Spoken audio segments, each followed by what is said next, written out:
Selamat sejahtera saya ucapkan kepada Dr. Yati dan juga rakan-rakan yang saya kasihi. Saya Betty Wong Hui Sing, nombor metrik BC22110010. Dalam video ini saya akan menerangkan sedikit mengenai karya batik saya. Oleh kerana tema yang diberikan adalah Borneo, maka saya dapat inspirasi ini dari motif Sabah yang dinamakan Pinunggu Langsat serta beberapa jenis tumbuhan semula jadi yang dijumpai di Borneo, Sabah. Saya telah menghasilkan 3 helai batik yang berelemen Borneo, di mana ada 2 helai merupakan batik tanah liat dan satu lagi adalah batik canting. Ini merupakan batik tanah liat yang pertama, di mana kamu boleh lihat ia dipenuhi oleh corak bunga. Corak tersebut dihasilkan daripada olahan rupa bunga kenanga.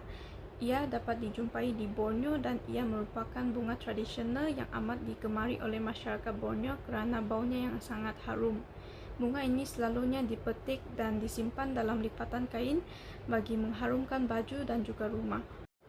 Bagi cara menghasilkannya adalah melukis atau menekap semula motif bunga ini menggunakan tanah. Teknik untuk menghasilkannya dipanggil slip trailing, di mana tanah liat akan diisi dalam nozzle botol lalu melukis di atas kain yang separuh basah.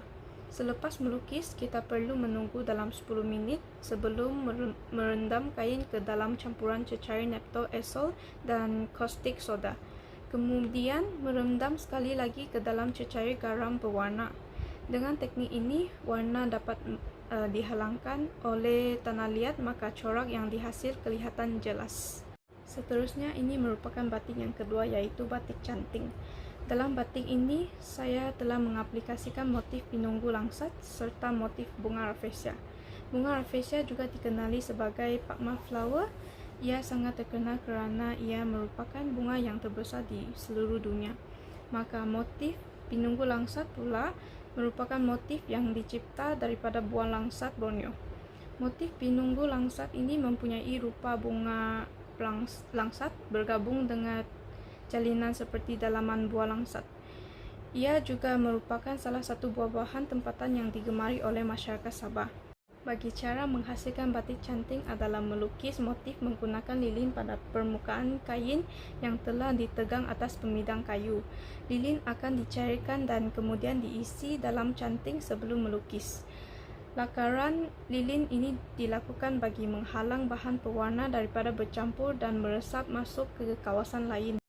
Selepas mewarna menggunakan berus kaligrafi, ia akan direndam ke dalam silikat yang bertujuan pemati warna. Proses ini dapat mengelakkan warna luntur apabila dibasuh. Selepas dikeringkan selama 6 jam, kain akan dibasuh lalu direbus dalam air yang dicampur dengan soda ash. Tujuannya adalah menghilangkan kesan lilin pada kain. Kemudian ini adalah batik yang ketiga, yaitu batik tanah liat. Saya telah menghasilkan motif Pinunggu Langsat sekali lagi di bahagian tengah kain. Bagi ruangan tepi dan juga setiap sudut pula dipenuhi oleh corak daun dan juga akar tumbuhan. Teknik bagi batik ini juga sama dengan batik tanah liat yang pertama, yaitu menggunakan slip trailing. Perkara penting yang perlu dijaga adalah ketebalan garisan yang dilukis menggunakan tanah liat.